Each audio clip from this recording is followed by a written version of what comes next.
spin-off. Is there any war more thrilling to the human soul? Hey fellas, well, as we are roughly about 3 months away from the release of new Pokemon Snap, I thought I would do something a little bit different, than I was planning. But still had in mind anyway. I actually decided to move this video up a bit to with the 25th anniversary here this year. Here and most likely many more years to come. I'm going to look at 10 of my favorite Pokemon spin-offs. There's not going to be any honorable mentions this time, though if I mention something in this video, just consider it be on the list anyway.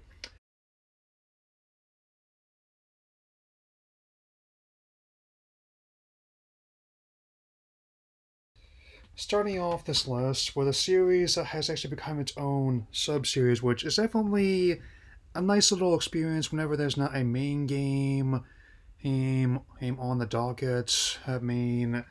And I found this one when I was waiting for Sun and Moon to come out, and I actually bought it because it was like the first one I had actually purchased myself, and definitely one of my favorite installments. And I didn't know what to make of it when I was younger, mainly because like the roguelike mechanic. It's not the toughest example of that kind of RPG subgenre, but that also stemmed from the fact that I was 14 at the time, and I was kind of taking a break from the series. I guess halfway through my 6 year break that I had after Generation 3, he, he, and my brother had Rescue Team on GBA, which along with Blue Rescue Team on DS have since been remastered on DX. And even though critically the series has never been a darling, as here as it has been in Japan, and fans besides Pacific, however, have very nice things to say about the series. I definitely like the whole way they approached them, like that fact that you partner with the other Pokemon, so capturing them. And another reason why the situation with the decks didn't bother me is because this is another game I can cite where the whole series is where even if they can't play as all of them, they are in there. So which kind of makes you instinctively have to think how you approach situations, especially a and a lot of people might even be want to check out other roguelikes such as Izuna, Sharon the Wanderer, a whole slew of them basically. So definitely would like to pick up, uh, say, hey, Mystery Dungeon DX whenever I get a chance to on the Switch. So let's keep this train going.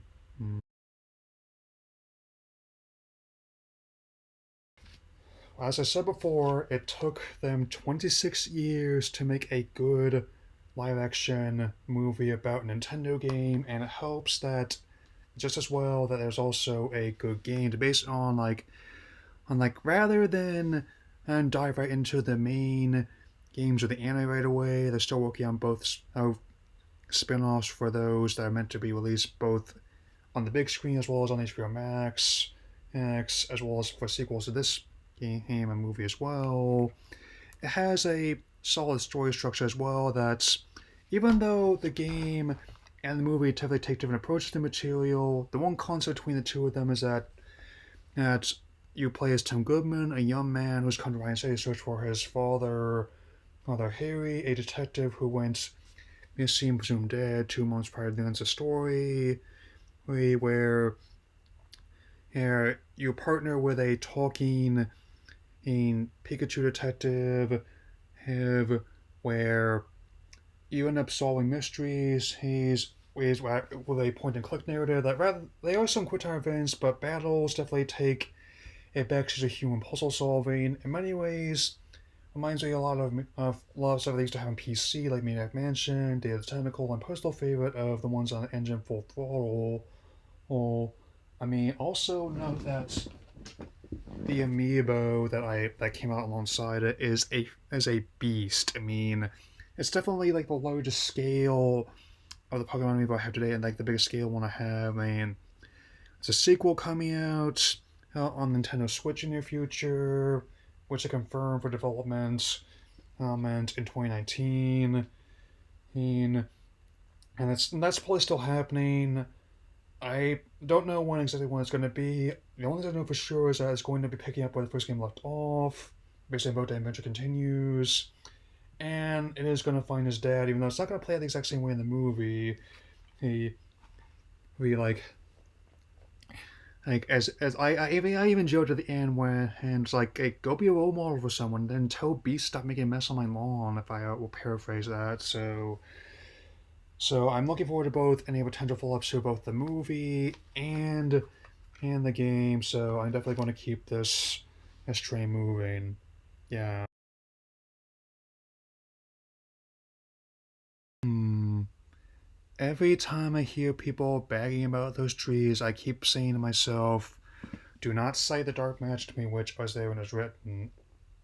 But I'm getting ahead of myself. Where long before where the main series interested me in Hey 3D battling the standard, on both handheld and console. There was actually multiple spin-offs that dealt with this concept. While I mean, I have a soft spot for Battle Revolution on the Wii, even though it's not the best one I ever played. Hey, hey, these two ones definitely were ones I really enjoyed, like Pokemon Stadium and Super Pokemon Stadium 2, which were released in the height of Pokemania in the late 2000s, and also among the last titles that the console had before maybe with the GameCube, and in my opinion, good ones for them to help go out on, main, and and definitely was pretty ingenious little ones at the time, being able to let you not only play hey hey your your favorite monsters in full 3D, not only letting you play the Game Boy titles through the transfer pack, and also having like fun little mini games. I mean, a Mario Party, which are not quite as competitive, but every bit as first, not quite as difficult, but still every bit as competitive. And on that note, they were the first taste of the competitive circuit decades before it became a major source or so the franchise's continued legacy. I mean, in a sense, it hasn't quite. I mean, as a whole, esports hasn't quite reached the same kind of prominence it has in other countries, but it definitely is getting bigger with each passing year. I mean, I've even seen it on ESPN and when I was at the airport a couple times, like people at the that's restaurants like watching the other Overwatch League is kind of crazy. But again, back on track. Heck, I mean, like I said, uh, it's just one of my favorite consoles they've released, and also, so be that as it may, these two games were easy picks for any potential any toy. Hey, they released like they have for the Nintendo and Super Nintendo Mini, as well as my Genesis Mini I have my shelf main, as well as this supposed Nintendo 64 Online service coming in the near future to go with the NES and SNES Online. So, and yes, I did just let's use both those terms, but might as well continue.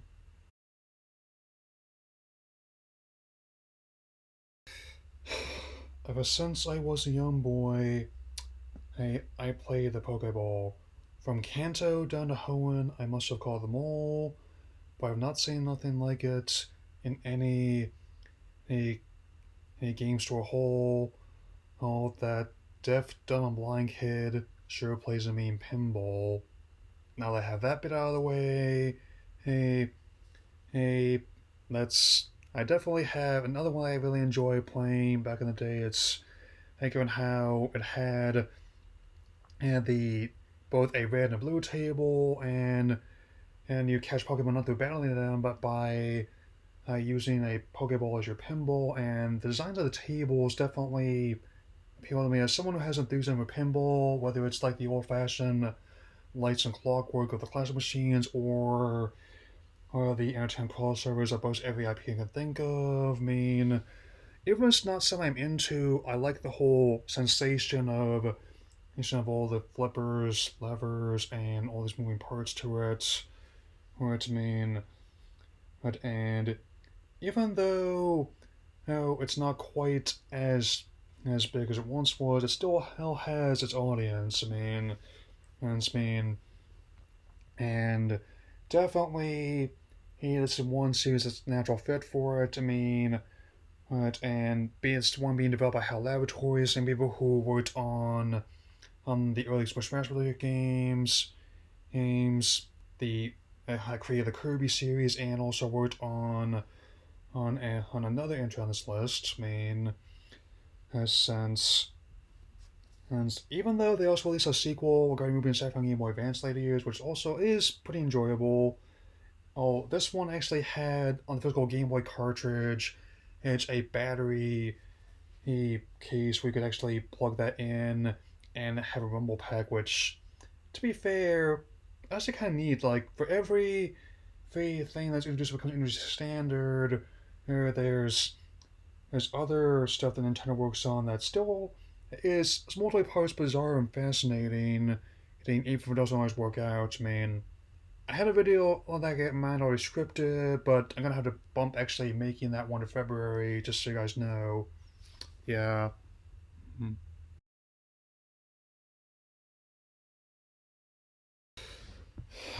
Yes. This game would never be an making an entry here. Like the only reason it's not higher on the list is because of how it's becoming so ubiquitous, and also due to the fact that it's had its peaks and valleys, and even in a year where we all were introduced to a really hot new virus, figuratively speaking, hopefully not literally, a, it still is one that makes me get out at least once per day just to survey the area by the post office or the mini mart around the corner.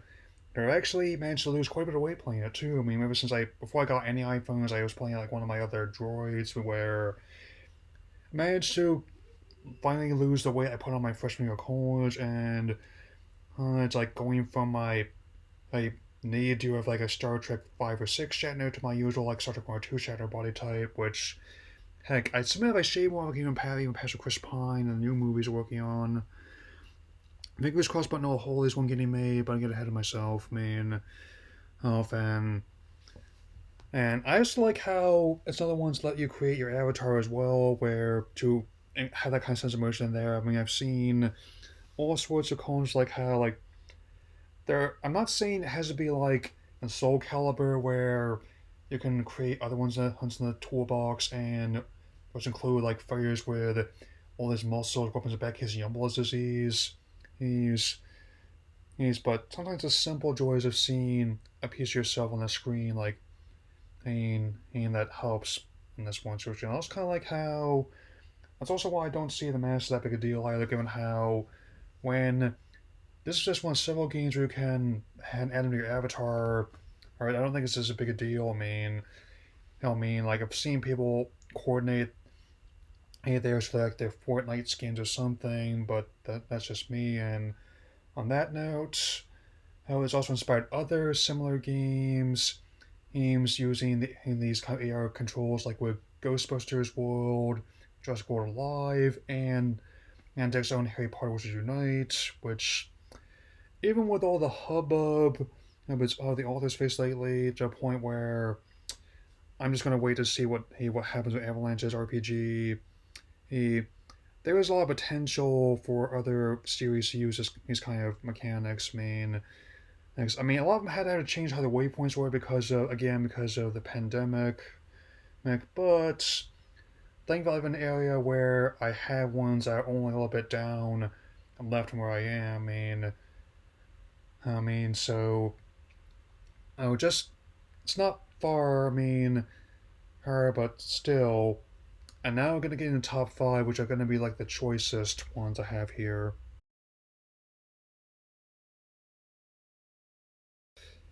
Another game that came out in the waning days of Nintendo 64, and the initial craze, is that in many ways kind of cemented at its status. This one and was long before elements of anime began to creep their way into the games, even making it into others ones like again the last entry in Smash Brothers. But after Yellow was essentially a retelling of Red and Blue with elements of the anime, as I pointed out in my video on that. This game was like the first one to directly draw from it, which helps. I really love puzzle games, and it helps has a solid foundation to draw from. Like it is based on the Japanese Tetris was based on Tetris Attack as well, which in turn was also based on Japanese Power Day Palm, which also finally got an official release in the States on Nintendo Switch Online, which pleases me quite a bit.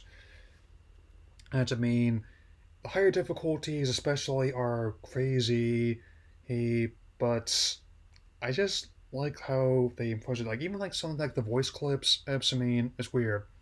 I can appreciate the technical stuff here on this game, but I don't want that in the voice acting main series, which is, I'll admit, a little bit strange, but just a personal preference, my friends. And given what other entries I have on this list, I mean, so it's another game I wouldn't object to being on the proposed N64 Online service or a potential N64 mini classic toy. I mean, like, only since I mean, since it's definitely a fun experience, and even they even have stages that are in 3D, a perspective, and definitely he also right before like the hat that Pikachu was wearing there as hats, as well as like the Greninja Final Smash, getting the Ice Cream Node and Smash Bros. Ultimate.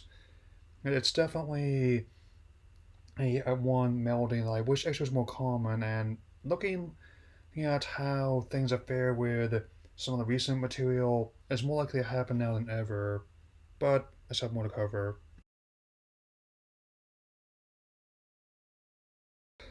This is going to be a recurring theme on this. I will notice like how on my personal choice, like how when I focus on one, like why I chose Puzzle Lego over other ones like Troze, a Shuffle, and now Cafe Mix. I mean, I like those ones fine, but Shuffle has left the big. But that's that the Puzzle Lego has left the biggest impact on me personally. Likewise, though, I'll admit the arcade and Wii U versions of Pokken are really good. I mean, I've not played the arcade version yet. But I've heard very positive testimonials about it. On it, I have to say that out of all the versions I played, the Switch version is the definitive one. Pokemon Tournament DX, where her, her Namco Bandai, who will also be making an appearance on this list, and then specifically the same people who made the Tekken series, is including series director Katsuhiro Harada. I mean, managed to use that platform to bring a whole new way here Pokemon Battle rules, which I definitely am pleased to say is definitely a rise admirably. It's not even the only Pokemon fighting game I played, like the unofficial Type Y, which actually was made by people who worked on the anime, and is something that reminds me of like Guilty Gear Blaze Blue as anime players go. Oh, and so I definitely like how over the top stories can be. Like the choice of monsters, especially, like my main is Lucario, closely followed by Pikachu Libre. And even though I'm not the biggest Lucha Libre guy, I from purely cosmetic level, it actually helps that it also plays differently from the regular Pikachu as well. So, I mean, apparently, Harada also wants to make a sequel if given the opportunity. Who by the Pokemon Company and Nintendo, and I for one would love to be a part of it if the opportunity arose. So here we go in the top three now. Yeah, I mean, 20 since initially he was released. The GameCube is honestly one of Nintendo's most underrated consoles, man, and has many of its underrated games on the system as well, man. While Sunshine I may not get the same attention that we had Mario 64 or Galaxy and its sequel often do. Who it did provide a lot of good mechanics that would become commonplace and perfect in later titles. And in contrast to what Marcus said, I don't think the help aspect is the biggest one. It's more like trying to declare one's name of a crime you didn't commit. If you want help as a big focus, I think Animal Crossing would be an example of that. But still, you know, it's also as proof that we have done full 3D RPG adventures on consoles before, and we definitely do it again. And because at the same time, time that's I may have been on break for the most part, but these ones have stood out at me on their respective releases, which that's rather than the usually colorful and bright settings that the franchise is known for before darker elements became more complex, is these games took place in the Ori region, which is a desert wasteland, which not be out of place in the Mad Max films at all. Like, even though Nintendo, for the most part, did not really buy into that visual motif that other game designers did, this is one of the better use of it. And for the Mad Max parallels, I think my one of my more recent playthroughs of of Colosseum, I named my avatar Max, and also like I never noticed that before, but his coat has a kyogre in the shoulder. I want that coat. I mean, and I had never seen the Mad Max movies at that age. I mean, before I played this game, so as a kid, it's like my first exposure to all these motifs, and rather than and the usual organization at the time, the villain groups here are much more cruel, and than and definitely would become key influence on later here villain factions as well. Since and also further than that the Colosseums, especially in the first one, were basically like Thunderdomes in all but name. It was just to say like two trainers enter, one trainer leaves. I actually really like how they push the tone. And unlike the ones like Shadow the Hedgehog, the Dark Tone actually worked with the game except as opposed to being like a $50 way of saying it's not a phase, mom. I mean, and Gale of Darkness as also continued this trend at hand, and even though Next Protagonist wasn't quite as more ambiguous, I really like the concept there. And Wes is still one of my favorite characters in the entire series. Like, let's just say Wes, because a lot when I would be this awesome. Like, you think you're more a hardcore because you almost doomed an entire region alone, because you're allied with Lysander. Well, Wes opened the game by breaking out of prison and managed to try and take down a lot of the villain faction from the inside. I mean, and the Shadow Pokemon would later make their way back into Pokemon Go, and even though it's been a long time since the release, the influence can still be felt years later. I mean, top two, who? So let's keep going.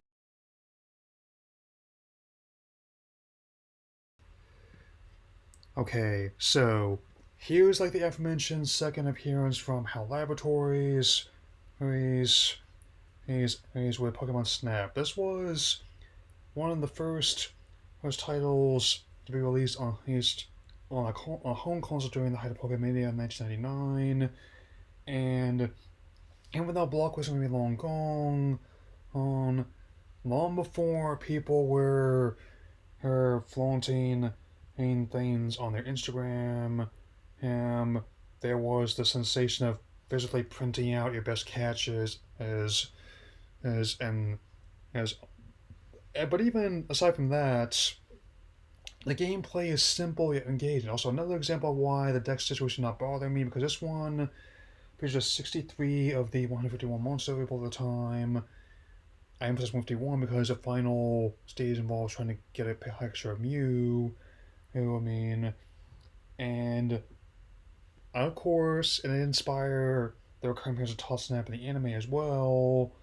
So much that after years of clamoring, as well as basically the short version is like not just the entire franchise, but basically he he at least one 64, two GameCube, three Wii, one Wii U, five console generations, four presidencies, and the entire lifetime of Miley Cyrus today to get come out. So it's actually longer than it took to actually get Duke Nukem Forever, ever Kingdom Hearts 3, or the Final Fantasy 7 remake to come out. I mean, so basically, it's been a long time coming, and I have a lot of confidence that even with all the fun I have with the original, both on the original S64 as well as the Wii U Virtual Console release, so much so that I'm open to not on M64 Online as well as on the on the potential N64 Classic Mini toy. I think it's going to be in good hands with Namco Bandai. I mean, they've developed a variety of titles, will span everything from Pac-Man to Bloodborne, and so they definitely know how to handle themselves. And but if something that I love that much is only in this second in place, what could be number one?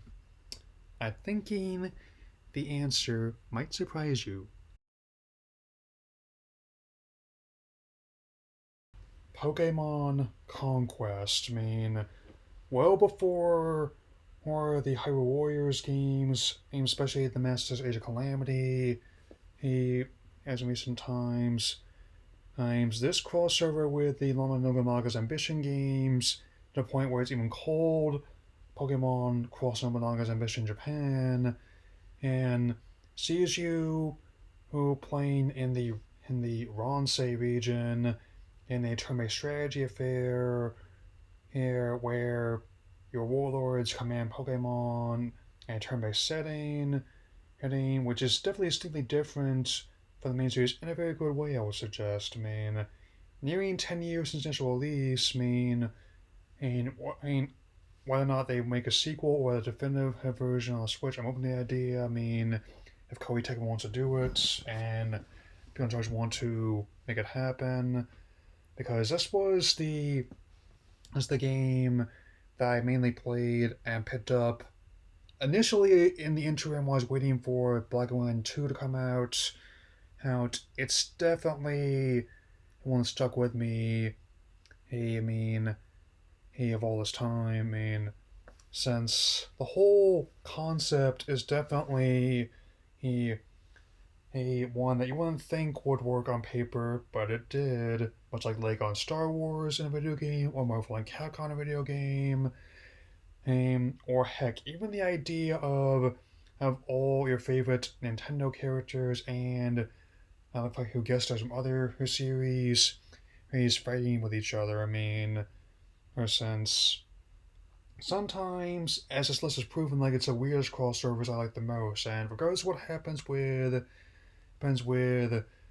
new Pokemon Snap or Unite or even the next main series game coming out, I am very much intrigued to see what the series will be like looking forward,